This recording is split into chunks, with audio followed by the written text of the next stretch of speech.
Ignition sequence start. 6, 5, 4, 3, 2, 1, 0. All engine running. Liftoff. We have a liftoff. 32 minutes past the hour. Liftoff on Apollo 11. Like, Merry Christmas, everyone. It's officially the Christmas season. We were on vacation last week because, the holidays. And, Merry Christmas, everyone. We got a lot of fun stuff planned for this episode. We got we got World War III possibly breaking out with Russia and Ukraine and NATO and Biden and everyone. Then we got the ultimate Christmas tier list song of songs. I slaved away for about 10 minutes making this. I just pulled a template I found and used that. But we're going to do that at the end of the episode after we get through all the important stuff. And yeah. Jacob, did you have anything that you wanted to start out with? Harry Doyle here, welcoming you back to another episode of Wahoo Baseball. No, I'm just kidding. Guys, it's been a hot second. It's been missed. You have been missed, and I have missed. Yeah, everything that has gone on. But I have had a lot of fun while I was on vacation, and I was taking some time off from the podcast to write on my Substack. I've had a lot of cool moments and things that I've been writing over there. So if you're not subscribed, go ahead and do that now. It'll be the link will be in the description. But that's where I'm writing exclusively right now, and I'm mixing it up a little bit. I'm kind of doing some cool stuff. This week I got while I was on vacation, 3 records came in the mail that I ordered on eBay. So I'm gonna do whenever I'm gonna give an update on my vinyl collection. Just talk about music, because something I'm extremely passionate about. But I'm gonna just kind of not give a review per se, because I'm not. There are way more intellectually inclined people in music to talk about music and give an honest review. But I'm gonna give my thoughts on it, what things I like, things I don't like, what the record means to me, and the overall feeling I get from the music that's present. Maybe a little history behind some of it. But there's way smarter people to actually give you a review and a lyrical analysis and stuff like that. Yeah. But I've had a lot of fun. I've had a lot of fun. I have certainly enjoyed reading through your Substack, commenting frequently. You can see me pop in on the comments, giving out some of my useless commentary on things that you are more enlightened on. Speaking of unenlightened people, I guess it's not, that's a terrible segue. Did you see that? I'm just going to completely shift gears here. Did you see that Time Magazine released their Person of the Year or their Man of the Year? Was it Fauci? No, it was Elon. Oh, Elon Musk. Oh, Elon Musk was the number one Person of the Year. I'm surprised they actually gave that to him. Do they still do him. Man of the Year? Or is it just Person of the Year? I mean... life form of the year. Life... Homo sapien of the year. Biological life form of the year. But then again, what if you don't identify as a human being? And I'm an alien, so I would know. So I would know. My Reddit gender identity is actually a third gender, and I wrote in space alien. That's my gender on Reddit. That is positively because you got me back on Reddit while we were on vacation to follow the Church of COVID. Oh yeah, isn't that a great subreddit? The Church of COVID is a brilliant subreddit, and I love because it's all sarcasm and everyone understands it. So whenever you get a normie in there who comments something seriously, we just dogpile him. Yeah, well, see, there was one that was posted. I can't remember if it was yesterday or today, of some of the lockdowns and some of the stuff they're doing in Germany. And there's a video of some German officers arresting some lady for whatever reason. And the comment was, "Germany does the Reich thing." Well, that and whenever anybody doubts the virus or when everybody dies from it, we always just said they didn't have enough faith. But instead of spelling with an F, we spell with the PH, like Pfizer. Yeah, faith. Yeah, that's have faith, and then you always say, 1,000 masks upon you, and yeah. It's also funny too, because speaking of the COVID stuff, I don't know if you saw you saw it because you showed it to me and you wrote a thing about it about Jim Cramer. oh yeah, About how he wants the military to get involved in this is what happened while we were gone. About he wants the military to get involved with administering the vaccine and enforcing the vaccine mandates. And if you don't want to get vaccinated, it's fine, but you're gonna have to explain yourself in front of a court. Which I thought, you gotta be like a conscientious objector. Sorry. Which anyone that's still going to Jim Cramer for financial advice after Bear Stearns, you're kind of just throwing your money away. But I mean, come on, the guy's a financial guy, right? You have nothing to do with as far as domestic policy, right? If you can't accurately predict that something was wrong with Bear Stearns, something was wrong with the housing market, when you're the financial guy on CNBC, I'm sorry, Jim, shut up. Yeah, no, he said the federal government needs to require vaccines, including boosters, for everyone in America by January 1st. He said, it is time to admit that our government has lost the ability or the will to make our people do the right thing. Nobody wants to be the bad guy, so we've allowed the uncoordinated health organizations to dictate ongoing, on and off series of measures that mostly just leave us baffled and confused. Well, typically whenever you give the military, because like he's calling for the military to take over this whole thing and to do whatever measures necessary they see fit to make sure that everybody takes this vaccine. Whenever you give the military that sort of power, it's called police state powers. It's basically it's a soft coup. Whenever the military has the authority to say whether you can leave your home or whether you can go to a grocery store or go see friends or go see family, you've at that point declared martial law. The military has taken over. The military is now in charge. Now, I'm trying to think throughout history, whenever the military started issuing papers to people, whether or not you can to leave your home or you can associate or whatever.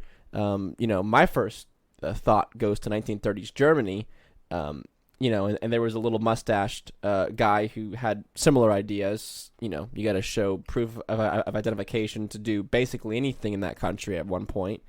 And it didn't turn out too well for the people who didn't qualify. That's all I'm going to say. It didn't exactly turn out too well for those people. 6 million of them didn't qualify, if you will. They didn't have their papers, please. So history has shown us that whenever you give the military this sort of power, or you even look at 30s Germany, you can go look at any other state that's had a military coup and the military takes over, which is what Cramer wants to see happen. It doesn't not really end too well for the little people in that situation. Military coups are really, really bad. That's what I always tell people. I tell conservatives and I can tell liberals this whenever they say, whenever Biden or Trump gets in office, I hope that the military just takes over. I'm like, you really want that? Because I don't think you do. I don't think you really want that. Seriously ask yourself and seriously consider the consequences of what's going to happen if this takes place. Yeah. Nothing surprises me anymore. Absolutely nothing surprises me anymore because there have been so many bad takes on this whole COVID thing from a whole host of different people. And, I guess I'm just so jaded by all of it that I just don't feel it anymore. It's just like, oh, wow, yet another, a celebrity said something stupid. Wow, what day is it? It ends in Y. Oh, yeah, it's today. Yeah. Or if Jim Cramer has a bad financial take or a bad take on what the military should do with COVID. Oh, is it today? Yeah, it ends in Y. So, I think what's getting the most traction because now you have someone of the corporate press. Whereas before, this sort of talk was really only delegated to the fringe parts of the internet, Twitter, those kind of places, or where you heard these sort of calls. Maybe you had some kind of celebrities on, I don't know if the Alyssa Milanos of the world, or those types of people. But you have somebody who, whatever credibility he has in the financial world and in the corporate press world, you got a pretty big guy, stature-wise, coming out. It'd be like if Tucker Carlson came out and said that, hey, maybe we should, or someone of his stature on the left or wherever, who's very pro the government having a say in what's going on in this pandemic. Case in point, it'd be like if Saddam Lemon came out and said, I think the military should take over and be force jabbing people, and if they don't want to get it, they have to explain themselves in a court of law, and they're not going to be allowed to buy or sell, or be allowed to be a part of society. Which and here's the point again that I keep railing on this. What world does he think that he's living? I know I speak anecdotally because of where I live. I live in the Southeast. It's pretty open here. Folks, I was just in Orlando. Wall to wall with people. Who the whole state of Florida is open. You can do whatever the crap you want there. In Georgia, 100% open. You can do whatever the crap you want here in Georgia. What world do people live in that think that there's people that are still huddled down and that we can just grind this whole country back down to a halt? There's only a few places in America that are still locked down. They still have all these crazy restrictions. But we are on the cusp of going back to normal at this point, with minor mask things. As far as really now, it's only relegated to certain liberal states and private companies, and then the vaccine stuff is getting shot down left and right. I mean, I have to write a new Substack thing every single day because some court is throwing this out. But where does he think that he gets the not even the legality, but the political points to do something like this, whenever America is basically over it? Well, that's hopefully they're over it. It's the same thing. Like whenever Fauci says maybe you shouldn't do Christmas this year, I'm like, where have you been? Have you been across this country? Baseball stadiums are filled, hockey stadiums are filled. Everyone's going back to school. Like, what America are you looking at? That's where I have one of the biggest issues with this, is that just, it shows to me that these people have no pulse on what's really going on in the everyday person of this country. Is they think that saying stuff like this, and people will be like, oh yeah, well, you know what? I agree with this. Yeah, let's just grind this whole country to a halt. Let's just give the generals of America complete say over what goes on in this country. That's a great idea. Let's just take 10 steps back after we are on the cusp of going back to normal. Let's just take 10 steps back and sprinkle a little fascism in there. Just a little dusting. Just a little dusting of fascism. Yeah. But do you see what I'm saying? Yeah, I do.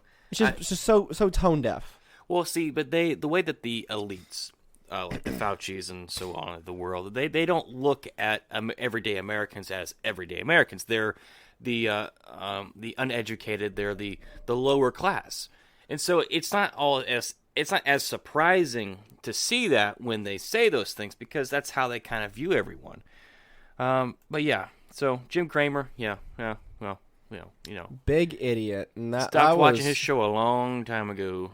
Yeah, I mean, it got to the point. And he said also boosters. So remember, I made the joke on Reddit. I said a Pfizer, Pfizer 316. Man shall not live on 2 shots alone. Yeah. That's true. It's true. I mean, because now literally you have Fauci coming out and saying that we're going to change the definition if it's a matter of when. Yeah. When they're going to change the definition of what fully vaccinated means. So it's funny to see because you get all the COVID stuff. It seems like hopefully, potentially, possibly might be winding down. I know Jimmy Dore is putting things out about how it's time for COVID, it's time for COVID, and when you've lost Jimmy Dore, you've lost the whole left because Jimmy Dore is the left. Whatever's left of the good left that right. we used to have. I mean, like even guys like Glenn Greenwald are far past the crap of the COVID. They nonsense. Glenn sees through all of the passports, and he sees through. You're not fooling him. Yeah, he knows what this is. He knows that it's fascism. He knows that it's authoritarianism. You're not fooling the smart people on the left. You're not getting them. So there's always another boogeyman around the corner that we all have to be scared of because we can't pay attention to the domestic problems here at home.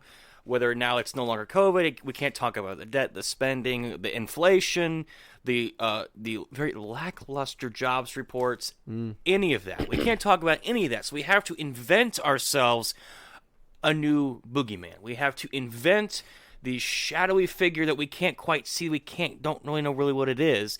And it just happens to be that it's Russia this time. I know, a big shock, Russia. So while we were gone, some news about Russia been popping off. About how Russia is fixing to invade Crimea or is fixing to invade the Ukraine. And here we go again. All right, so this is the second time that I can remember that this has been going on. So what started all this for me is that there was this senator, what's his name? What's his face? Senator Roger Wicker. So there's a big to-do about the Russians building up troops on near Ukraine. And that'll be important in a second because we're going to talk about Ted Cruz. So Russia building up troops near Ukraine. And everyone's freaking out about this because this means they're going to invade Ukraine, which we'll get to in a second. So everyone's freaking out about this. All the NATO allies are freaking the flip out about this. Everyone in the United States is freaking out. You've got Anthony Blinken, Joe Biden, basically having a full-on conniption over this. So Roger Whittaker goes on Neil Cavuto, Team Cavuto. Now, Neil Cavuto I'm lukewarm. I think he's okay. He dresses well. But other than that, I don't know how good his financial opinions are. But anyway, so this senator goes on Neil Cavuto. I'm not going to play the video because it's like a 4-minute video, but I'll give you the gist. So the questions come up about, what are we going to do as far as a deterrence for Russia and Ukraine? What should we do? And his quote from this is, military action could mean that we stand off with our ships in the Black Sea and we could rain destruction on military capability. It could mean that, Whitaker said, it could mean we participate, and I could mean American troops on the ground. Even Biden had suggested about putting troops on the ground in Ukraine. Because that's going to work out so well. This is the kicker. This is what just literally blew my head off my shoulders. We don't rule out first-use nuclear action. We don't think it'll happen, but there are certain things in negotiation. If you're going to be tough, you can't take it off the table. I don't know, man. Is ending the world a place we don't want to go? Is it worth destroying the entire world over Ukraine? Could anyone listening to this pull out a map? Don't go to Google Maps. Pull out an old school map and find Ukraine and find Crimea. Could anyone do it? Could you go to anyone on the street and say, hey, look, can you find me Ukraine? Can you show me the border that's in dispute? Because if you want to go to war, if you want to destroy the world by going nuclear, you're going to do it over Crimea? Over Ukraine? A portion of Ukraine that has historically been a part of Russia until the late 50s. For hundreds of years, it was Russia. Many of the people in Ukraine and eastern Ukraine speak Russian, identify as Russian. You want to spill the blood of every human being on this planet over this. I'm sorry, dude, but he is on the Armed Forces Select Committee or whatever. So he gets the briefings about from the intelligence community about how well equipped these countries are as far as military wise, And anyone that looks at Russia honestly can say that Russia is not a military threat to us, to the United States. Yeah, I'm talking about the landmass in between Mexico and Canada. Not a threat. We spent more on our military, about $1 trillion, which is more than half of their economy. Russia has an economy of about 1.5 trillion, give or take, 100 billion here or there, right? Their economy is the size of New York State. This is not a contest. The only reason why Russia is an adversary of the United States is because they have a lot of nukes. The U.S. and Russia have like 90% of the world's nuclear arsenal, and these aren't the nukes that were dropped on Hiroshima or Nagasaki. No, that was child's play compared to what these countries have now. I'm talking about ending the world. That's what this is. And you have these loose cannons like Wicker going around saying, "Whoa, we're not going to take ending the world off the table. I'm not going to do it. You got to be tough, right? Russia's the big bad guy. You got to be tough." I mean, I don't see any issues with that at all. So anyone that can look at the situation honestly can see that Russia is not a threat to the United States. This is just so stupid. When it comes to Middle East stuff and this, it's so stupid. Because here you have people acting like that Ukraine is America's Eastern Front. That somehow Ukraine was just created as a U.S. state. It's the same thing with like Taiwan. Somehow that's just magically, by the snap of our fingers, it's now a U.S. state or a U.S. territory. Thousands of miles away, where the people don't speak our language, they don't share our culture, they know nothing about the United States, we know nothing about them, but somehow that is our Eastern Front. Now don't get me wrong, I love Tim Pool, I think he's great. But I see these headlines from his videos, and I'm like, ah, you're so dumb! If you watch the video, it's a little different, but if you read this headline, Biden to effectively surrender to Russia, ceding Ukraine's Eastern Front. It's not his to surrender. It's not ours to surrender. If anyone's surrendering their Eastern Front, it's Ukraine. If you want to take it a step further, it's NATO. Biden has no control over this, nor should he get involved in it. Anthony Blinken, put a sock in it. No one wants to hear what you have to say. No one cares. Russia, now, are they going to invade Ukraine? I don't know. Quite frankly, I don't care. Because that is not our problem. You know, here's a good, Ted Cruz. Again, when Ted Cruz says that Russia is amassing troops near the Crimean border or near the Ukrainian border, I want everyone to look up a map. Just go to Google Maps real quick. Look up Russia, look up Ukraine. You will see they're right next to each other. They're bordering countries. Just like Florida and Georgia. So when Hillary Clinton goes around saying, "Well, there's Russian troop movement going on around in the eastern, Europe," oh, you mean Russia's moving troops within their own country, and somehow this is a national security threat? What if every time that the National Guard goes from point A to point B, everyone else and the rest of the world freaks out that we're moving troops in Russia in the United States? It's so supremely stupid. So why is this happening? Why now? There is no doubt that Russia is moving troops to the Crimean or to the Ukrainian border. It is happening. But why?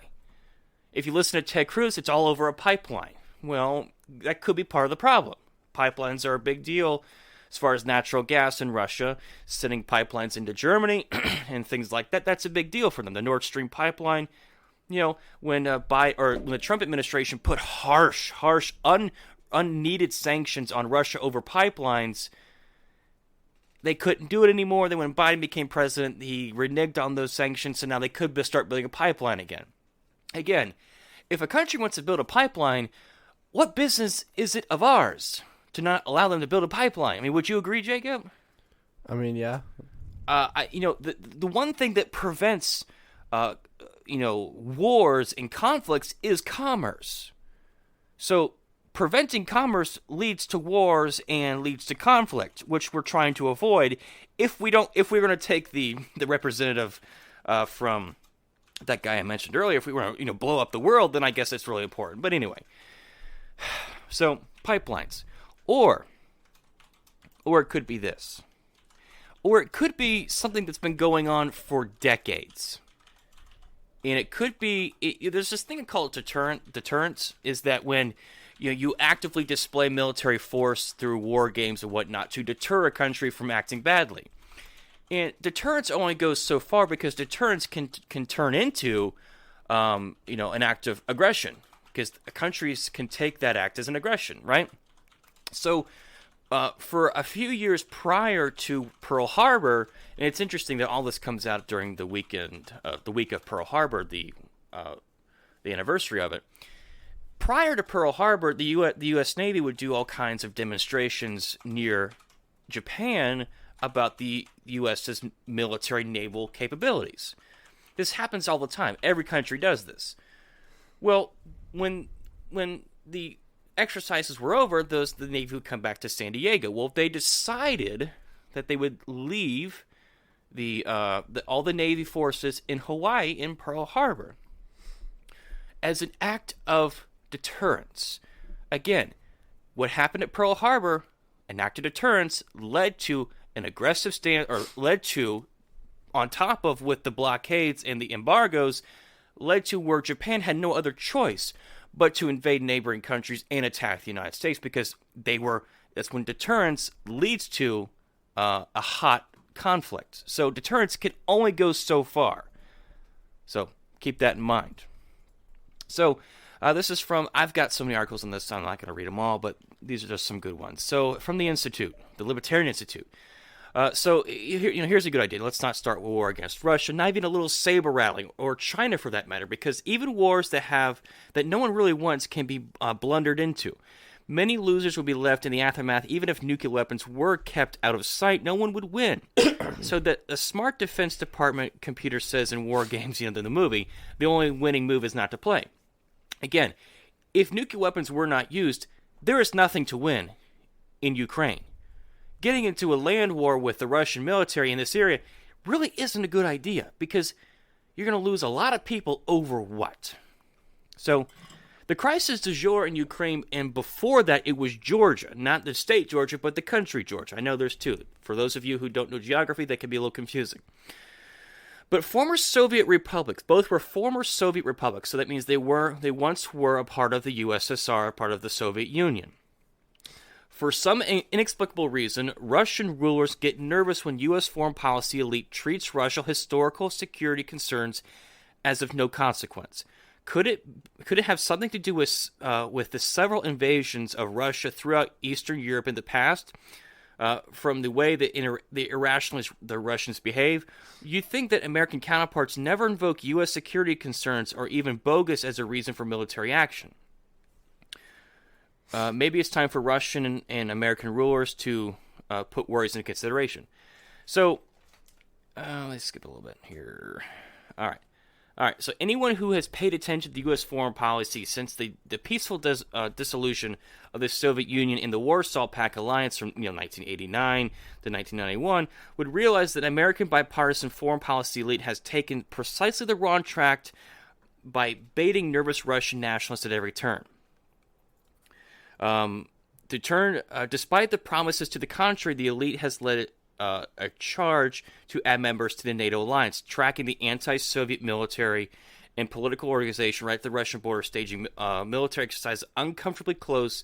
The U.S. sold weapons to NATO member Poland and for the Warsaw Pact. So it's painfully obvious to see that what's been going on here started much long ago. Started, a long time ago.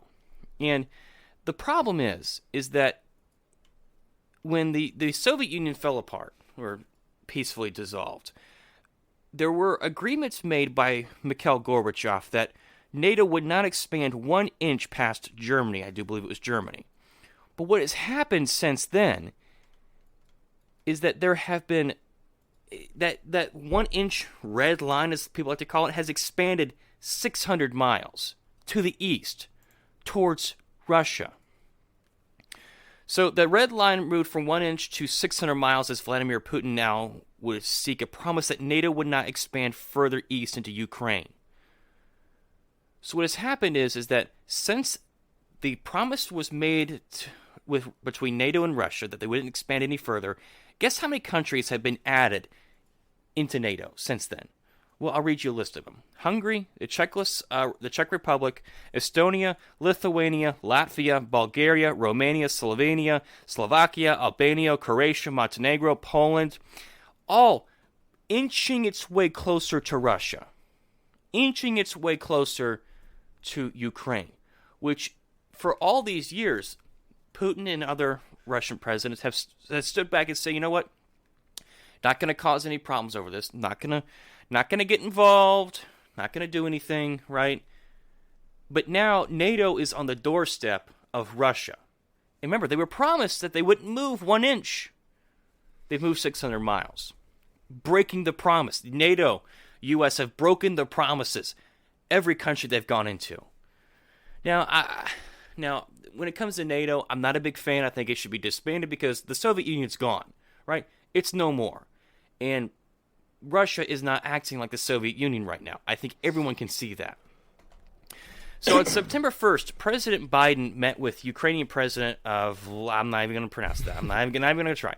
At the White House. Biden used code words for NATO encroachment when he pledged his support for Ukrainian Euro-Atlantic aspirations.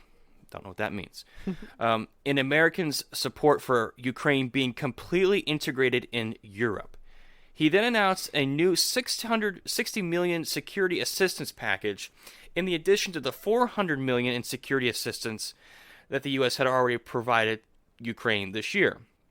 Having retreated 600 miles from Gorbachev's red line, Putin drew a new red line on December 2nd, seeking reliable and long-term security guarantees. Those guarantees would exclude any further NATO moves eastward and deployment of weapon systems that threaten its close vicinity to Russian territory.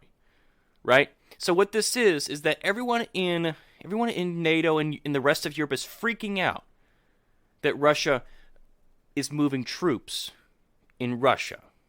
Right? So that means they got to move NATO in closer, which Russia says, hey, you said you wouldn't do this, but you're gonna do it anyway. And then you're gonna get pissed when I move troops in my own country? No. So this reminds me of the of the Frank Costanza line. They don't want us there, so we're going. Yeah. So Putin is keenly aware that the red line has moved 600 miles east. At the Munich conference on the security policy in 2007, Putin asked the world, "And what happened to the assurance our Western partners made after the dissolution of the Warsaw Pact? Where are those declarations today? Not even one remembers them. But I will allow myself to remind this audience what I said. I would like to quote the speech of NATO General Secretary Mr. Warner in Brussels on May 17th, 1990. He said at the time that the fact we are getting ready not to place a NATO army outside of Germany territory gives the Soviet Union a firm security guarantee. Where are those security guarantees now? Now, I am not taking the side of Russia. I am not a Putin supporter. I'm not a Putin puppet, as everyone said that Trump was. Joe. I don't know. You're a Putin puppet. I'm not. I am not a defender of NATO. I'm not a defender of the EU. I am not a defender of the American military either. I think they're all they're a gaggle of idiots. But you are playing with fire here. There is absolutely no reason to be doing this, other than stoking the flames and enlarging NATO for no reason. There is no reason for this. The guarantees were a deception. The red line has moved hundreds of miles and has become a threat. 7 years later, in its review of the 2014 Russian Ministry of Foreign Affairs, we note that the ongoing eastward expansion and successive waves of NATO enlargement are contrary to the assurances issued at the highest level. In 2015, Russia's national security strategy would note that NATO's continued expansion and approach of its military infrastructure to Russian borders all create a threat to national security. So, let's make this painfully obvious for everyone to see. Let's pretend for a moment that Canada was made up of 20 different states, 20 different countries, okay? Canada's big enough, it can be 20 different countries, right? Yeah. And let's say for some reason that there was this pact of northern the northern hemisphere of countries that was going to deter American aggression for whatever reason, right?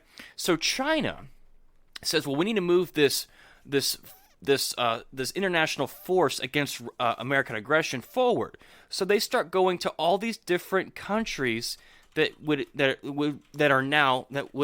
once was Canada, picking them off one by one, slowly moving closer to the United States. Now we are at the border of between Canada, what was then Canada, and now New York, right? We're staring at each other across the Niagara Falls. We're looking at NATO forces across Niagara Falls. Does anyone not see how that could be a problem? If China was on our doorstep in Mexico or in Canada, slowly moving their forces closer to the United States, does anyone not see how that could potentially be a problem? If China or Russia or whomever was patrolling the Gulf of Mexico, or going up the Chesapeake Bay, or, doing donuts in the ocean around Savannah, do you think anyone would have a problem with that? Yes, you would. And to say otherwise is just ridiculous. That's exactly what's happening with Russia. I'm not defending Russia. I don't think they're great folks. I don't think that Putin's a great guy. But this is a big deal. Alright, so the first guarantee was given on February 9th, 1990. The Secretary of State, Baker, assured Gorbachev that if NATO got Germany and Russia pulled its troops out of East Germany, NATO would not expand east of Germany. Gorbachev records in his memoirs that he agreed to Baker's terms with the guarantee that NATO jurisdiction of troops would not extend east of the current line. Again, promises made, promises broken. You can't say one thing and then do another, especially when you're talking about troops and moving the NATO, which is like a military force, closer and closer to the country such as Russia. The next day, according to West German foreign military documents, on February 10th, 1990, West German Foreign Minister Hans-Dietrich Gerschner told his Soviet counterpart, I'm not even going to pronounce it, for us, one thing is certain, NATO will not extend to the east. And because the conversation revolved mainly around East Germany, this guy added explicitly, as far as the non-expansion of NATO is concerned, this applies in general. So we get the idea, right? So what has been happening? Everyone talks about what happened in 2014. Well, there was a group of Ukrainian, especially in Crimea, which Crimea has historically always been a part of Russia. You can go back hundreds of years, it's always been a part of Russia. The people speak Russian, they identify as Russian, they voted to be absolved or absorbed into the Russian Federation. And everyone freaked out when Putin sent troops in to, what they say, annex it. Well, they voted to be a part of it. They also voted that they wanted to have Russia and Putin extend further west. He said no. Putin said no, we're not doing that. So is Russia going to invade Ukraine? I would say yes, only if there is further NATO expansion. Again, there's no reason for NATO to exist. The Soviet Union is gone. They are not the country they once were. They are not dead set on world domination, making it to a workers' paradise. That's not going to happen. A lot of people will say, well, Putin said the worst thing that ever happened to Russia was the fall of the Soviet Union. And you know what? If I lived in Russia, I'd probably say the same thing. Because at that point, Russia was respected and feared by a lot of people, especially the United States. So when you go from the top to the bottom, yeah, you could see how that would be a big deal. Is Putin trying to rebuild the Soviet Union? Doesn't look like it to me. Doesn't look like it. But you know what? Don't take it from me. There was a man on Tucker Carlson who was much smarter than I who was talking about this, and this is the guy that Trump should have brought in from the very beginning, but this is Colonel Douglas McGregor. Take it away, Dougie. Exactly. What can we expect over the next month or two? Colonel Douglas McGregor has thought a lot about it. He's lived a lot of the stuff. He joins us now to assess. Doug, thanks so much for coming on. Where is this going, do you think? Well, based upon your monologue, it's hard to tell right now, but certainly the destination is the land of the stupids. You know, what's really disturbing is that this is the eve of the 80th anniversary of Pearl Harbor, an event that dragged us into a two-front war for which we were completely unprepared. And listening to the comments by Wicker and others, it strikes me that Joe Biden has lots of friends on the Hill, all of which are living with him in the early 1990s. They seem to think that Russia is prostrate, that Russia has no alternative but to submit to whatever we tell it to do, which of course is ridiculous. If we challenge Russia on its doorstep, and by doorstep I mean eastern Ukraine, militarily, we will be defeated. That's not an if, that's a certainty. And if we are stupid enough to consider the use of nuclear weapons to rescue our conventional failure, well, then we're courting the destruction of the known world, frankly, and that's something we should avoid. We have really only one interest. You asked the key question, what is our interest in Ukraine or Russia in that area for that matter? We have one interest, Tucker. That is to prevent a war from breaking out between Ukraine and Russia, a bloody war with implications involving refugees and millions of people being displaced from their homes, moving west into Europe. We have an interest in preventing that. We have an interest in preventing a war in that region that could spread rapidly across the Black Sea, involve Turkey, involve Iran. We don't know. So we have an interest in doing that. And we know that if we can prevent it, we have to compromise. And compromise is the way to ensure that Ukrainians, the majority of them who are Ukrainian, will live in a free and independent Ukraine. We're not doing any of those things. We're bent on some sort of revenge mission, which makes no sense, to humiliate and harm Russia. Why is beyond me. This is not the Soviet Union. This is Russia, a Russian state that rests on the foundation of Orthodox Christianity. It's back to what it has been for 1,000 years. We should celebrate that, not try to destroy it. Maybe that's one of the reasons we are trying to destroy it. Could be. Could be. Douglas McGregor, a wise man. Wish you're in charge.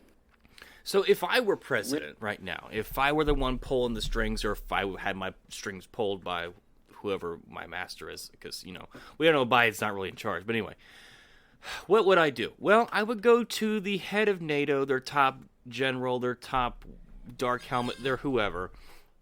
Dark helmet. And I would say, here's the deal. We are not going to support you in a hot war with Russia. Not going to happen. It's a matter of fact, we're cutting all of our funding as of right now to NATO. You know, not one more penny goes to NATO. And if you keep expanding further, knowing that it's going to anger Russia for no good reason, we're not going to be happy. Now, Russia, looking at you, Vladdy, calm down. We're going to do it. As the American president, I would do everything that I could to prevent conflict between Russia and Ukraine. That's what I think America should do. If you have the biggest stick, you shouldn't be going around looking at every problem like a nail and you have the world's biggest hammer. No. You should be going around, it's a perfect example, Russia, Ukraine. Hey, knock it off. Stop it. We're not doing this. We're not going to get involved in these things, right?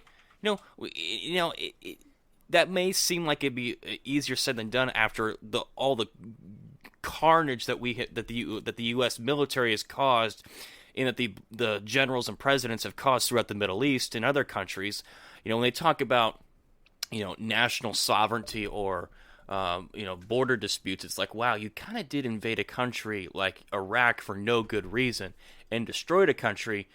Who are you to say? Who are you to get involved with Russia and crime with Russia and Ukraine? Well, you got a point there, but still, though. Knock it off. Stop it. Stop this. Stop the new Cold War with Russia. Again, is Russia an adversary because they have nukes? Yes. That's all the more reason why we should be friends. like Douglas McGregor and Tucker Carlson said, that Russia is basically going back to what they once were, which is a traditional Orthodox country. That's what that country was for the longest time before communism and socialism came in. Before Stalin and Lenin and Marx and all those crackpots, right?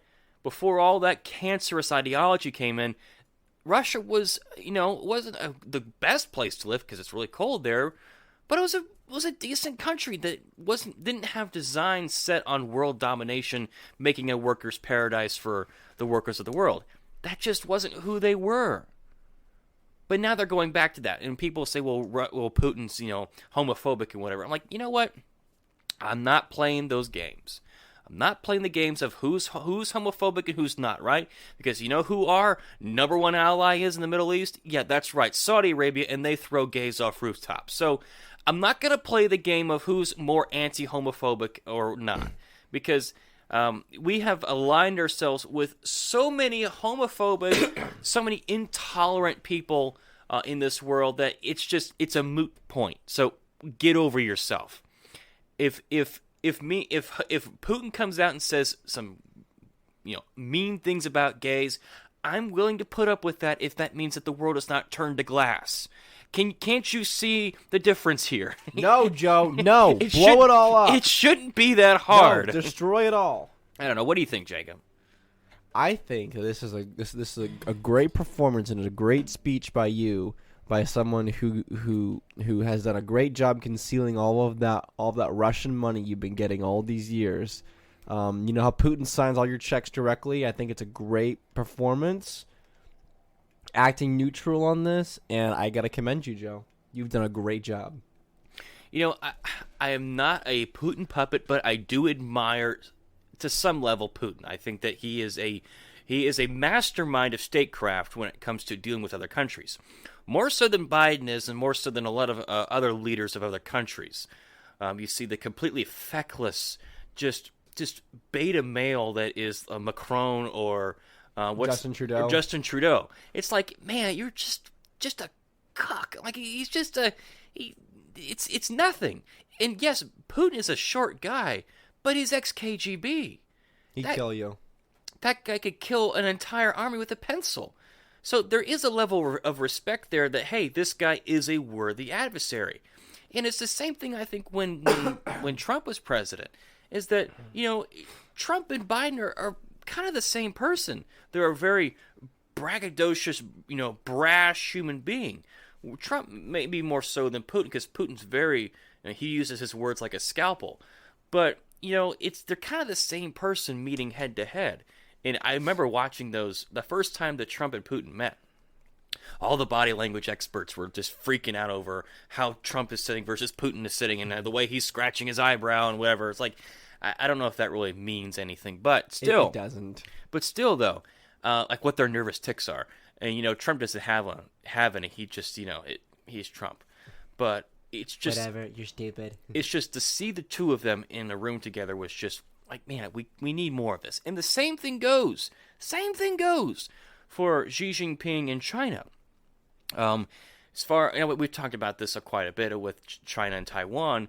I would much rather have Xi Jinping and Biden, or whoever it is, let's negotiate and let's have some diplomacy before we threaten to invade and bomb and sanction ourselves. Let's not go there. Let's not do that, because that doesn't help anyone. It only hurts people. So, I don't know. I could be wrong on all this, but I really don't know. I just, to me, this is so easy. Maybe because of my background, but the things that I read and watch, because it's just people who pick apart all this nonsense. And if you just read the corporate press, if you're just reading and watching CNN and MSNBC, if you're just watching Fox News, and they're saying how that Russia is positioning itself to invade Ukraine at any minute, and they don't tell you why. They say, well, some pipeline at some point. They don't tell you about the NATO expansion. It's like, well, hey, this is kind of a different story. This isn't quite what you told me. Right? And Steve Bannon was on with Tim Pool, and he was like, yeah, this is nonsense. We should not be getting into any kind of conflict with Russia. In fact, we should be friends with Russia. And I can agree with Steve Bannon, who, he was on with Tim Pool here recently. I was listening to it while I was playing golf, and I agree with like 95% of with Steve Bannon. 95% where I'm there. When we get to economics, it's a different story because it just sounds like quasi-socialism and quasi-central planning, which I'm not on board with that. But still, though, it's like, man, this if Steve Bannon can see it, if some idiot from the middle of Georgia can see it, then you can too. This isn't that hard. Just turn off cable, just turn off the corporate press, put down the New York Times, and pick up the antiwar.com. That's all I gotta say. How do you pick up a website? Or click over to antiwar.com. Listen to Scott Horton. Hold on. Listen to Douglas McGregor. So let me pick up some of that Twitter real quick. Yeah, Have you picked up Twitter recently? Yeah, pick up Reddit, So, yeah. So, anything else you want to mention on that? Nah, man, I'm good. I think that you are way more knowledgeable about this kind of stuff than I am. So I would love to have someone like Scott Horton on the show. I think he probably would do it. Maybe. But just to talk about this kind of stuff, I think that to me, that would be so just awesome. All right, so enough about the World War III. Let's get into Christmas songs. That's World War IV right here. Okay. Now, we spent some time before the show happened, before we started the show, and we made the tiers. Jacob, English. Yes, we made all the tiers. Now, I just got to double check what... Okay. I can read them off. Okay, yeah, read them off, and all then right. we need to context, and remember, we're judging these songs based on the same way we judge the movies. It's just our opinion. Are they... Now, again, just our opinion. But, to be fair, though, it's pretty objective, what we're about to say. Is the song a good song? If the song was singing about anything else besides Christmas, would it be a good song on its own? If you would just listen to the instrumental version of the song, not so much the lyrics. Well, even if you had like the same melody, but it was about a different topic, would it still hold up on its own? Remember, that's another topic. Right. That's another thing that we're factoring into this tier list here. Okay, so the first tier, the top tier, the number one, the apex, the zenith, the Xanadu of the number one is the God tier level. Don't expect too many to fall up there. Right. Under that, we have pretty good, then it's okay, then background music, meh. Which background music is a song that you don't really like, but you don't hate enough to turn off. It's not so off-putting that you have to change it. Yes. And then there's meh. Meh is kind of like, okay, all right, skip no, it. Come no, on, no come on. opinion. Come on, skip it. Then there's trash, Which is pretty self-explanatory. and then not good. Okay, not good. There's a difference between trash and not good. Okay, we're pulling a little. We're stealing some of the Anthony Fantano reviews here. Okay, trash is straight up is a bad song. It is bad. It is pretty much no one likes this. Okay, it's a bad bottom of the barrel. Not good is a song that is trash, but for some godforsaken reason, everybody likes this song. I think I know which song is going there first, but we'll leave you in suspense. Okay, but for some reason, someone's like, "Oh my gosh, I love this song so much," and we're like, "Why? Why?" This is the same thing with like Jim Carrey's "How the Grinch Stole Christmas." Why do you like this? Why? Just I can't understand. It's so bad. And it's not even like there are bad songs and bad movies that you can like, but it's just not. It doesn't fall into that category. Right. Okay, so you ready to get started? Okay, and if we don't know one, let's just skip it. Okay. Which I mean, I should know. We all should know these. most of these. All right. 12 Days of Christmas. I On mean, the it's first kind day of of Christmas. background music. Background music. I could agree with couldn't that. tell you when the last time I put that song on. I was like, "Hey, Joe, listen to 12 Days of Christmas." All right. I mean, it's a classic. It's a classic song. It stayed around, so. All right. Baby, It's Cold Outside. Oh, the Bill Cosby song. God tier. It's got to go God. Are you serious? Are you serious? I was thinking meh. Hey, what's in this drink? And Bill Cosby's like, "Oh, I'll tell you what's in this drink." I made you America's dad. Hey! I think we should skip this song. No, we're gonna put it seriously. I'm thinking meh. Yeah, okay, put it in the meh category. You know, we can after we get all these on the board, we will revise the Okay. list. Let's see. Backdoor Santa? Never heard of that one. Skip it. All right. This is from the Napoleon Express. This is from the Polar Express. Josh Groban's "Believe." That's the song that the kids sing as they cross in the North Pole. It's If you just believe. I think it's at the end of the movie. Yeah. So I think just background music. Yeah, I mean, look, Josh Groban is a fantastic singer, but it just Put it in background music. Okay. I wouldn't skip it if it came on the radio, but like it's just not good. All right, so we'll also have to judge these by the artist that was chosen on this list. So it's a classic song, but it's chosen by a different artist. Does that make sense? So if like, Can we give you an example? If Justin Bieber sings "White Christmas," it's gonna go into the not good category. Right. Okay. So our next option here is it's beginning to look a lot like Christmas, but it's Michael Bublé. Michael Bubble. So because it's Michael Bublé, I would automatically put it in probably the okay category. Yeah, I mean, look, Michael Bubble is a fantastic singer, and I think he's really good. Is he overrated? Definitely. But I think he's a good singer. I think people like him. Okay, people like him more than I really think they like him. If that makes sense. sense. That. All right, Elvis Presley, "Blue Christmas." Dude, classic, man.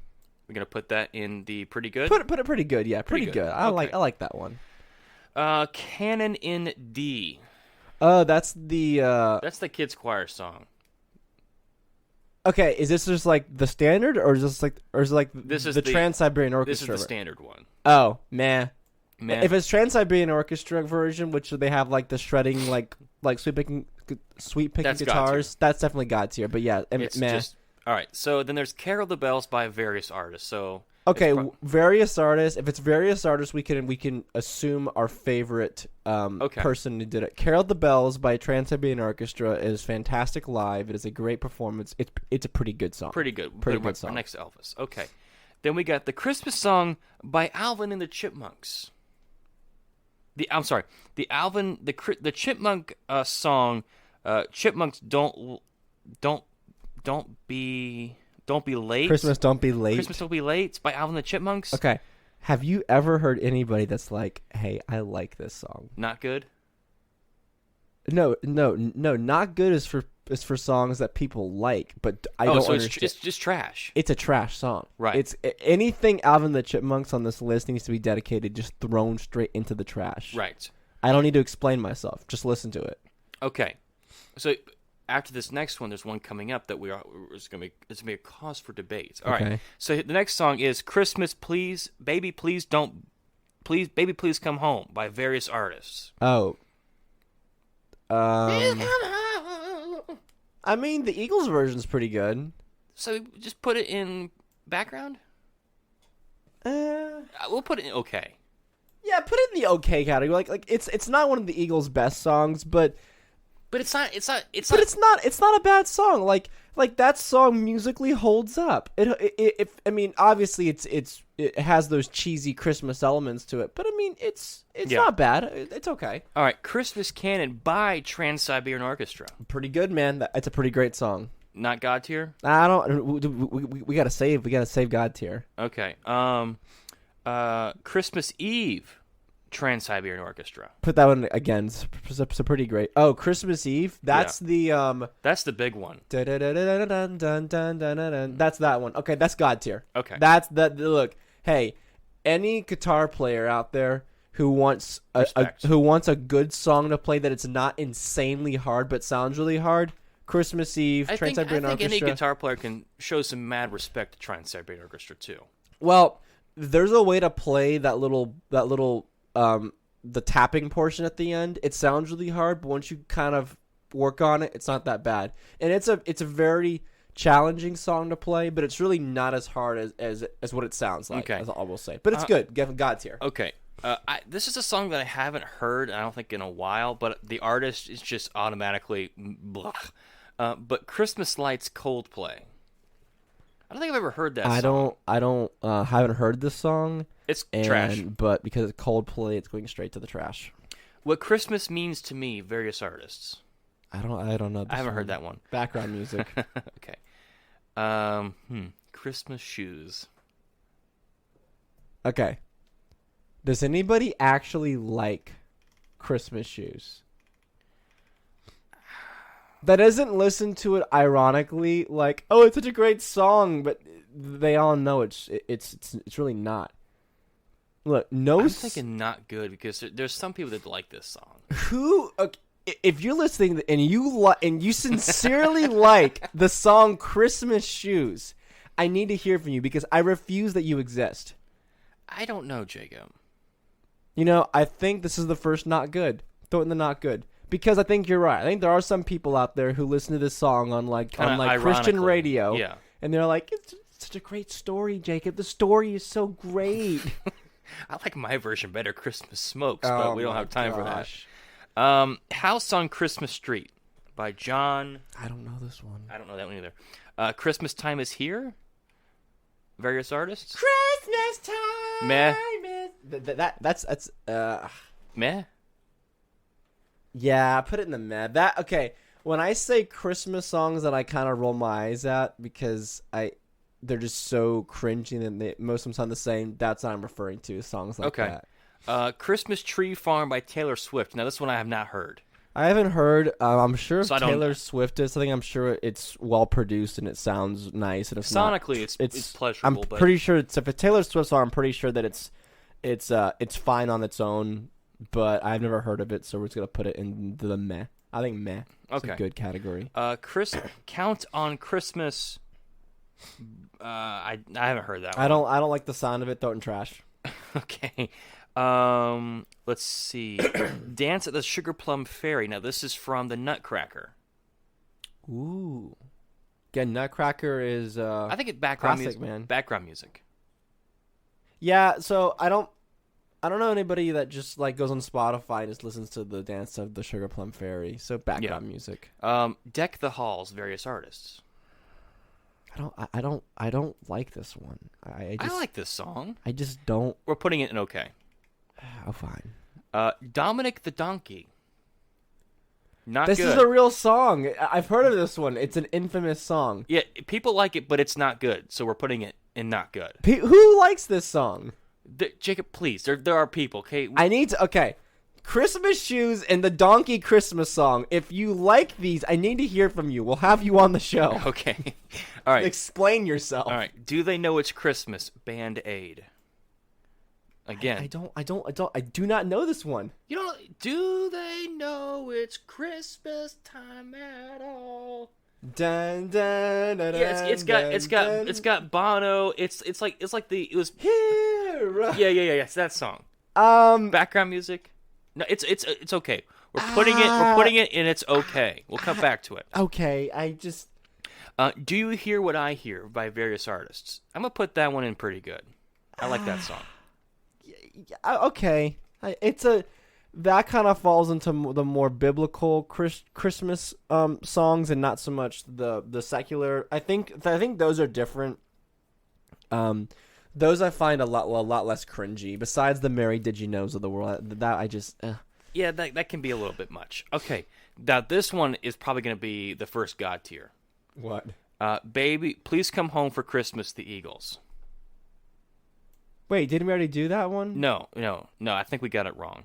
No. So we did a various artist version, I think, and then we assumed... but this is the Eagles version. Okay, well then put it. Okay, I voted where that first one was supposed to be based on the Eagles version. So we put it as okay. Okay, I put it as okay. But because this is the Eagles version, fine. Put it pretty good. It's a pretty good song. Okay. Okay, oh gosh, go away. All right, You Make It Feel Like Christmas. I don't know that. I don't know that song. All right, skip it. This one we all know. Feliz Navidad.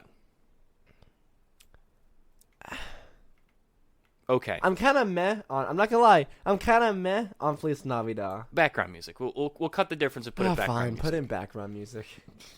The First Noel. No. Background music. Yeah, this is the definition. Frosty the Snowman. Trash.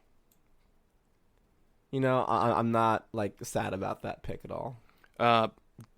God Rest Ye Merry Gentlemen by Pentatonics, trash. Yeah, anything by Pentatonics is falling into the trash bin. I'm sorry if you like them, but I'm sorry. I can't in good conscience. Not because of the song, but because it's Pentatonics. Yeah, exactly. Now, if that was a various artist, I'd think that's an okay. Yeah. But yeah, Pentatonics going in trash. All right, God Rest You Merry Gentlemen, various artists. Yeah, put that in okay. The Pentatonics version's automatically going into the trash. All right. Yeah, here we go. Grandma got run over by a reindeer. For some reason, some people actually like the song. Folks, the song is not good. Trash? It's not good. It's not a good Okay. song. Put it in the not good category. All right. Greatest Time of Year by Allie and AJ? I don't skip that. I don't know. You're a Mean One, Mr. Grinch. Trash. Meh. Put it in the meh category. I'm Okay. kind of indifferent. It's a little cringy. It's a little sus, but like it's kind of whatever. Hallelujah by Leonard Cohen. I can't. Cohen. Leonard Cohen. Hallelujah. I do not know this one. I don't know. Skip it. We're gonna put it. I think I've heard this, but I'm gonna put it in meh. Is this the is this the Shrek song? I don't remember. I don't remember because Is there's. this the song that they play in Shrek? How does it? It's Well, hey, look it up real quick. Hold on. Pull it up real quick. All right, so I'll play a second. while you're looking that up. Who made it? Leonard Cohen. While you're Leonard looking Cohen? that up, I'm gonna go with the next song. Happy Xmas War is Over by John and Yoko. Trash. No, not good. No, not John Lennon. Hold on. We're gonna get struck for this though.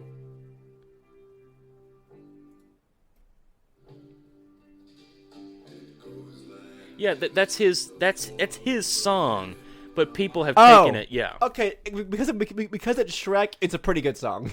Okay. We'll put it in pretty good. All right. Hark the Herald Angels Sing, Iglesias Deo, various artists. I kind of like. We're putting that in pretty good. I like that song. I like playing it. It's fun to play. Yeah. It gets the audience and the congregation engaged. I like it. Pretty good. Have Yourself a Merry Little Christmas, various artists.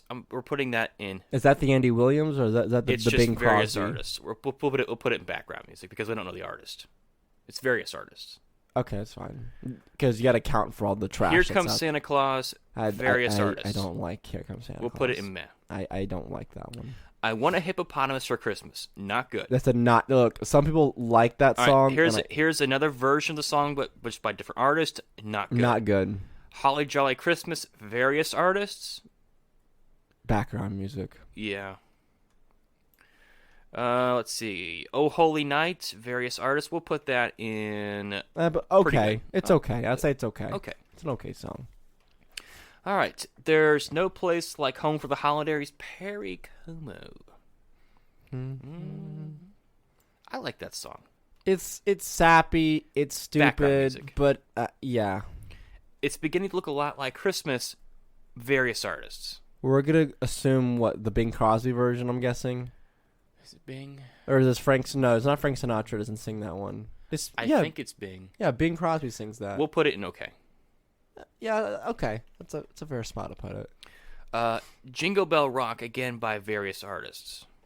Is it now? Are we gonna assume that this is the Hall & Oates version? The Hall & Oates version is a pretty good version, just because you have But because it's various artists, I think we should put it as okay.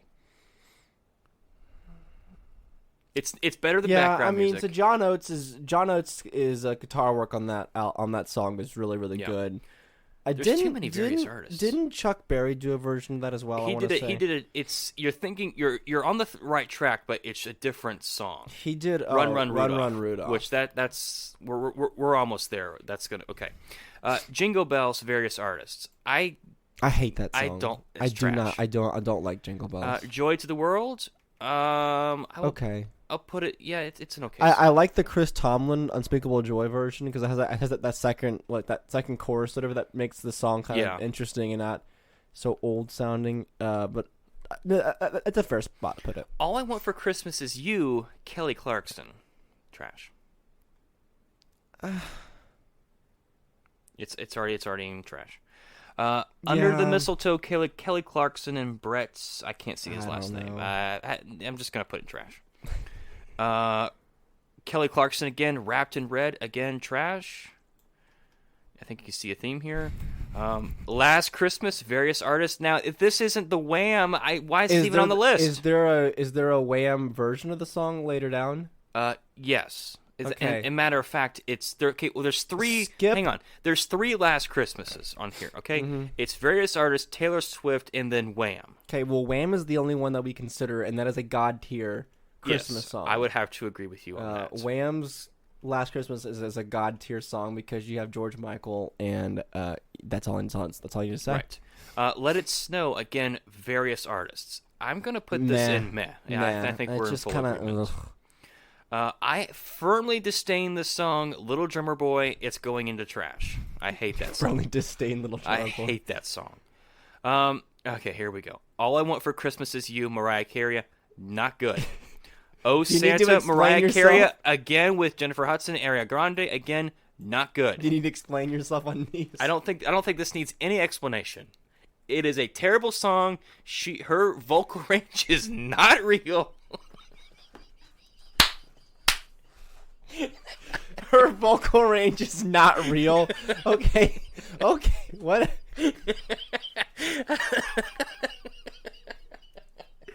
I don't know if that's true, I think. but I don't know. Come on, man. I Come on. Have you listened to any? I get bombarded with my Mariah Carey at work, and I'm serious. Her vocal range, there is no way Sounds like a anyone can dolphin. sing that high. Sounds like a dolphin Falsetto. talking to you. Even dogs can't understand her.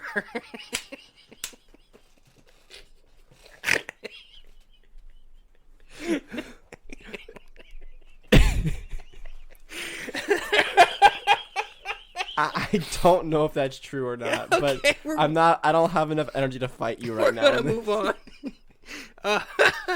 A Marshmallow World, various artists. I don't know who this. I don't know these songs. You don't know Marshmallow World? No, no Marshmallow World. It's a marshmallow world in the Da, da, da, da, da, Yeah. do, do, do, do, do, do. No, I don't know that one. Background music. Okay, who? Mary, Did You Know? Pentatonics. Trash. No. I think that falls into a not good category because people Not actually good? like pentatonics. People like. That's true. Some people like that song. I'm like, why? It's not a good song musically. It's not a good song lyrically. It's not even biblically accurate. She had full well. She knew. She knew everything. There was no mystery as to did she like if Mary were alive today and that somebody sang to her, she'd be like, I knew everything. Like, you know that whole part about, you know, like the whole angel like, visiting me? angel Yeah. visiting me, Explaining the whole thing? It was pretty clear. Yeah. Oh my gosh. I hate it so much. Hakalikimaka by Rex Anderson. I mean, that's a Christmas Vacation classic. Only because it was in Vacation, I will put it in pretty good. Yeah, okay. That's fair. Oh, come on. Don't do this to me. Don't do this to me. I swear, if you lose the list. Please don't do this to me. We lost it. Wait, it's coming back. Okay. I was like, well, we are not doing this again. Okay, let me close some of these tabs. So Yeah, Google Chrome is just eating up your memory right now. okay, while this is reloading because it's going very slow. What do we have in the God tier so far? We have Christmas Eve by Trans-Siberian Orchestra. Yeah. I know there's another. We have Last we Christmas have by Wham. Did we just put another one up there? No, that's only two we put up there. Okay. Look, I told you folks that the whole God tier portion was going to be pretty bare, and the trash and not good was going to be pretty full on this As one. far as this goes right now, the one with the most amount of songs is trash and not good. What did I say? The one with the second most is background music and okay. I think it pretty much shows you where we're at. Okay, well, hey, we're getting okay. Here, next song we have on the list is oh, come on, just a little bit more. I Saw Mommy Kissing Santa Claus by the Jackson 5. Little Michael? Do we judge Michael as he died? No. We judge Michael Gotta as he judge him lived. as little Michael. I actually don't hate the Jackson 5 versions of the Christmas songs. I think they're I don't good. either. I think that They're okay. yeah, I'd say okay. It's a good spot. I think that musicianship wise, they're fantastic, and of course, Michael Jackson as a kid is a was a vocal prodigy. So I think musically and performance wise, they hold up. As far as the song goes, it's a pretty trash song. So I think that they elevate the trash song to about that okay spot. Right. In my opinion. It's the most wonderful time of year by Michael Bublé. This is now my favorite version of the song is the Andy Williams version. Yeah, I'd have to agree. But because it's Michael Bublé, I think we'll put it as okay. Yeah, that's a good spot to put it. It's okay. It's not fantastic. The Andy Williams version, I'd say I'd put it into the... That's a god tier. O Tannenbaum, various artists. Again, this is one of those I could just really care less I've probably about. heard this song once in my life. It's not trash. It's meh. Yeah. Oh Come All You Faithful, various artists. This one, Didn't we already do this one? No, we didn't. Yeah, I'm sure we did, dude. No, we did not. Jacob, I'm the one with the list here. I would know. Oh Come All You Faithful is background music. It's not my favorite. That's a fair point. You're a mean one, Mr. Grinch. I think we've already done this one. This one's Just by put it in the same spot it was at before. It was in. Well, we put it in meh. No, nah, that's fine. Put it in meh. Okay, whatever. Oh Santa, Mariah Carey, trash. Winter Wonderland, Here Comes Santa Claus by Snoop Dogg. I've never heard of it. I'm not a fan of Snoop Dogg. Trash. Here comes Santa Claus. Santa Claus. Santa Claus. Rocking Around the Christmas Tree, various artists. Now, I'm thinking of the Brenda Lee version, I think is who... I think this is the one that everyone, whenever it thinks of this song, is one that comes to mind. So we're just going to assume that the first version that comes to mind is what we're going to judge it off of. So background music? Or I think Rockin' on the Christmas Tree is the definition of just background, mediocre music and Christmas music. Yeah. Last Christmas by Taylor Swift. Okay, we skipped that one. Yeah. I've never Rudolph heard the of it. Red-Nosed Reindeer by various artists. This one, I don't like this one. It's meh. I don't like it. Let's see. Run, Run, Rudolph, Chuck Berry. That's a good song. Yeah, that's pretty good. That's pretty good. It's Chuck Berry. So, let's see. Okay, we're almost to the end here. Santa Baby, trash. I don't like Santa Tell Me Ariana Grande, not good. Santa Baby always. Okay, is the most... now Santa Claus is coming to town. If this is the Bruce Springsteen version, is there a Bruce Springsteen version? No. Okay, but it's various artists, so we're going to assume that it's Bruce so we're Springsteen. going to. Full disclosure, when we rate this, we are rating it based off the Bruce Springsteen live Santa Claus is Coming to Town with the Clarence saxophone solo, God tier. God tier. That's no question about it. Let's see. Santa's Coming for Us, SIA? I don't know who that is. Not good. Silent Night. I like how everything we don't know is just not good. Silent Night. Yeah. Various artists. I don't really care for Silent Night. I'm feeling a strong meh on this one. Okay. Silver Bells. Trash. I hate Silver Bells. I disagree. Sleigh Ride.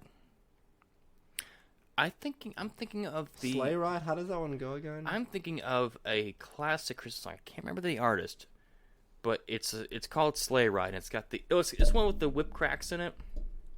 Oh, it's the instrumental. Yeah, so that's pretty good. Yeah, I actually like that song. Okay. I'll let it slide. That's all right. The Snowmeister song, the Heatmeister song. That's from the classic. That's from the animated. Yeah. To be honest, I couldn't even.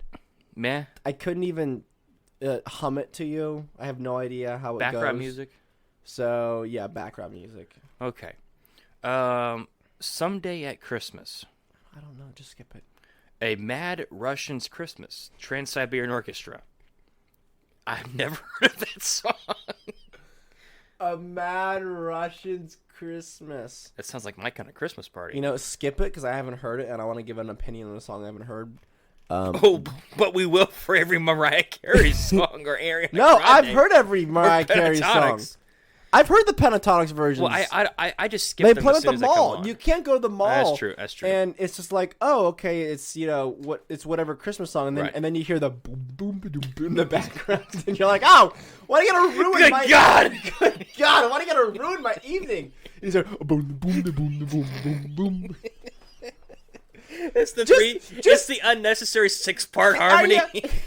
Are you so broke you can't afford a Drum $100 Squire bass and drum freaking machine? GarageBand? You can't afford GarageBand, a free application for every single Apple computer, which has better bass and drum effects than your freaking voice. Now listen, It's I am so over these. It's tacky, it's trendy, it doesn't sound good. Everyone's like, oh my gosh, it's so impressive. Yeah, it's impressive to go boom, boom, boom, boom. okay. All right, we're gonna move on. All right, I'm sick of it. underneath the tree. Stop it.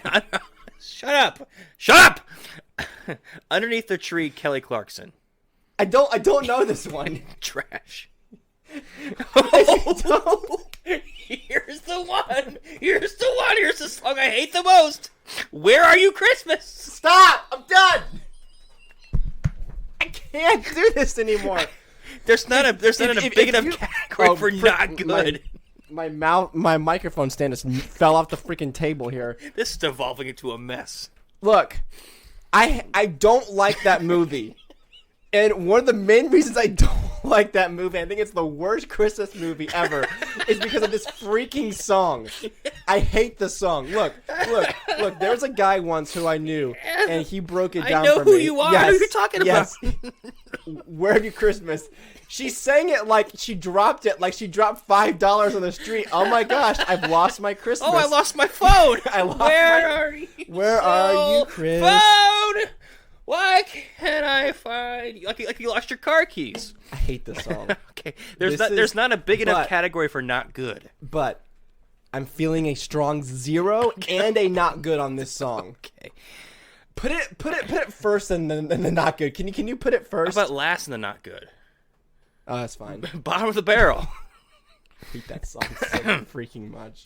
All right, White Christmas, various artists. Now we're assuming the Bing Crosby version. We're assuming the Bing Crosby from the movie. Yeah, so, that's a good song. So to me, this is in between pretty good and God tier. See, I think we're gonna put it pretty good. I think where people misunderstand. I'm trying to talk in the microphone. I'm trying to fix the stand, so I apologize. But I think where people get the confusion on where I hate Christmas songs is there used to be a lot of really, really good songs out there that came out, and they were these big band swing jazz things that took a lot of tremendous talent, and then that apparently just like went away. And White Christmas is definitely one of those. All right, we're back in order now. White Christmas is definitely one of those remnants of like it sounds like an old school Hollywood song, but also but I'm saying though is it has that very old school Hollywood feel to it, but also happens to be a Christmas song. So to me, I think that's kind of a win-win, right? In that regard. Winter Wonderland, various artists. I can never picture this song without the meme. I mean, have I showed you this meme? I don't think you have. It's a picture of a Christopher Walken, and it's a picture of him wearing a white suit walking through a wintry forest, and it says, "Walking in a Winter Wonderland." Wow, the snow, it's on the ground. This is crazy. Oh, I'm not trying to find it. The snow, it's cold. Oh, they make sweaters. Yeah, that's great. Yeah, let me show you what pulled up. There it is. Walking in a Winter Wonderland. Take my picture. I'm walking in a Winter Wonderland. This is crazy. To be honest, the song is kind of meh. I feel. I think it's a background music song though. Come on, isn't that great? Walking. I want you to buy me that sweater. I love that sweater. I want that for a late birthday present. Oh, it's so great. Okay, we wish you a Merry Christmas. Oh gosh, that I wouldn't say trash, but I'd say it's trash. Okay, I mean that's fine. Wizards in Winter, Trans-Siberian Orchestra. I haven't listened to a lot of Trans-Siberian Orchestra. What? but just skip it. Okay. Now, this next one, preface, I'm a huge fan, mountains of respect for this man, but this song is trash. Wonderful Christmas, Paul McCartney. It's trash. Yeah, I mean, I wouldn't say it's trash. I'd put it in the meh category. No. It's trash. I do think that this is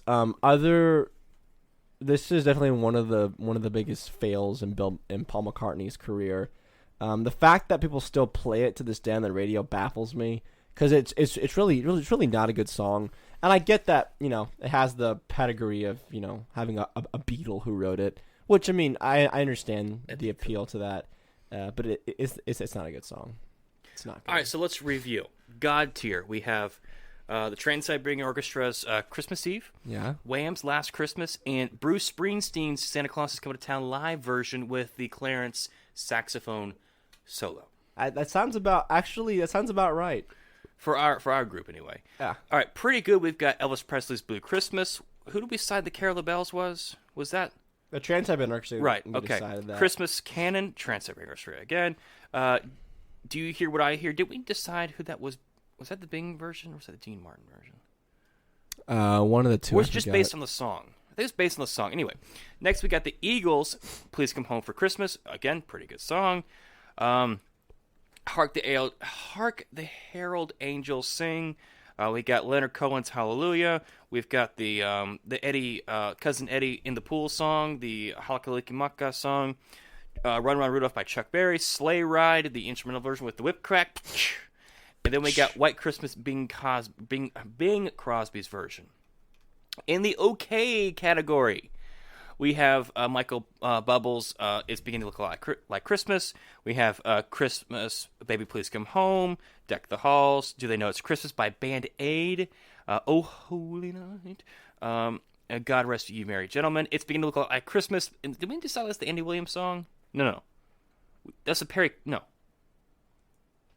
It's Beginning to Look a Lot Like Christmas. Who did we decide that was? Because it's very I think it was the Andy Williams version. No, that's the one I'm thinking of. Anyway, Jingle Bell Rock, we decided was the Hall & Oates version. Joy to the World, it's just okay. I Saw Mama Kiss Santa Claus by Jackson 5. We decided that was okay. It's the Most Wonderful Time of the Year by Michael Bublé. We said also was okay. Background music. 12 Days of Christmas, we decided was background music. Josh Groban's Believe again. What Christmas Means to Me again. Dance of the Sugar Plum Fairy, Feliz Navidad, First Noel, Have Yourself a Merry Christmas, Holly Jolly Christmas, There's No Place Like Home for the Holidays, A Marshmallow World, Oh Come Ye Faithful, Rock Around the Christmas Tree, the Meister Song, and Winter Wonderland. Pretty fair. Background music in the meh category. Baby, It's Cold Outside. Meh. Not going there. Canon in D, Christmas Time Is Here, Christmas Tree Farm. How did that get put in meh? The Taylor Swift? No, trash. I don't know how you Trash. You made the list. You're a Mean One, Mr. Grinch. We also decided was meh. Here Comes Santa Claus. Let It Snow. O Tannenbaum. You're a Mean One, Mr. Grinch again. Rudolph Red-Nosed Reindeer and Silent Night. All in the meh category. And then coming in the trash category, we have the Chipmunks song. Yeah. Christmas Lights by Coldplay.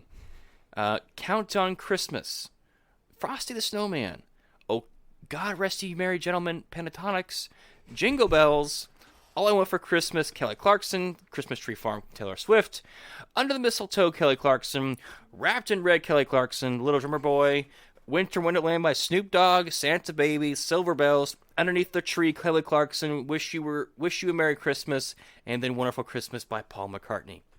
All are just bleh. Trash. Not good. Christmas Shoes, number 1. Yep. Dominic the Donkey. Grandma got run over by a reindeer. Happy Xmas, War is Over by a dead man and his crazy wife. Dear Lord. God.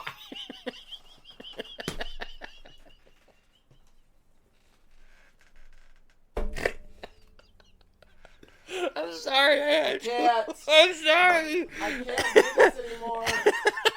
This is the one that's going to break us. Oh man, Gosh. the professionalism is just oozing out of us. All right. I'm like off mic, trying not to cry because Joe is just.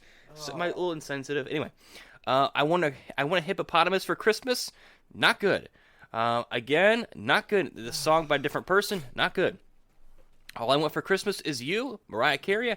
Not good. Oh Santa, Mariah Carey, Ariana Grande, Jennifer Hudson. Not good. Mary, Did You Know Pentatonics? Not good. I wish there was a lower possible. Should we make a separate category for pentatonics? Just put the pentatonics as the bottom. It's the Hublot of watches.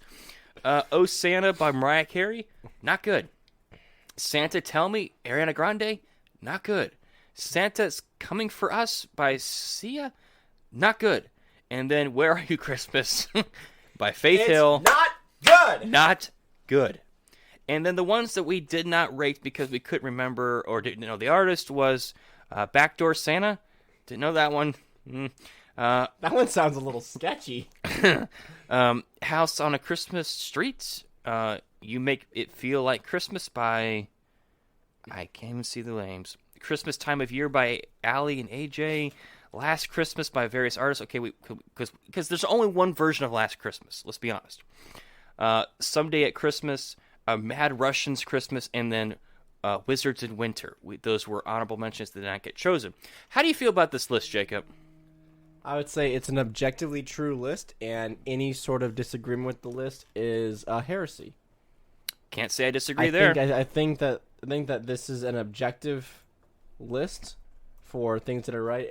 If you want to get a screenshot of it or you want to save it, I will post on the Substack for my Christmas music recommendations. Because I think that the holiday times are stressful enough. But listen, they're stressful, and you don't need to make your life more stressful by listening to bad music, right? I can't disagree. Okay, life's hard enough, but you don't need to make it even extra hard whenever you have just bad music playing in the background. So hopefully this will help you what to listen to, which to be fair, there's not a whole lot up And there. what to avoid. And what to avoid, which there's quite a bit.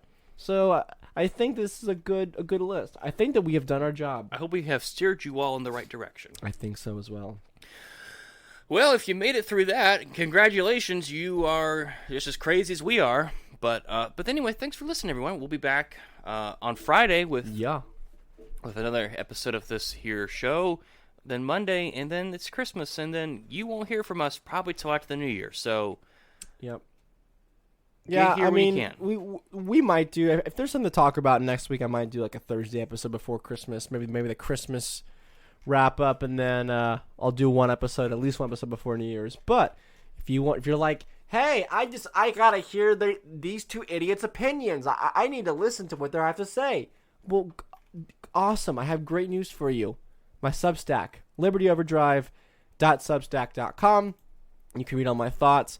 I'm working on a full-length year-end kind of Liberty post on my thoughts and takes of 2021 in the Liberty movement, and a little white pill for everybody.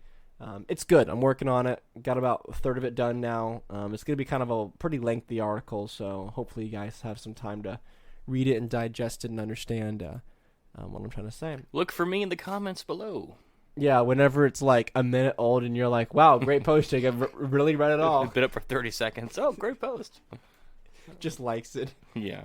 But yeah, you also can support the show by going to the Patreon and the links in the description. $5 a month gets you early access to every single episode. So you can listen to our ignorance 24 hours before everybody else, which is pretty cool. You also can buy a T-shirt at the Teespring store. I wrote a whole post about me wearing the shirts that our Standing Brothers shirts to Disney. So that's pretty cool. The little shameless plug there. But yeah, check that out. Send the show an email, thestandingbrothershow@gmail.com. Best way to get in touch with us is there. Best way to never miss an episode is to follow the show on Spotify, Apple Music, and you'll get notifications directly to your phone about that. Joe, anything else? That's it. Goodbye. Listen, Tranquility Base here. The Eagle has landed. Roger, plane. Tranquility, we copy you on the ground. You got a bunch of guys about to turn blue. We're breathing again. Thanks a lot.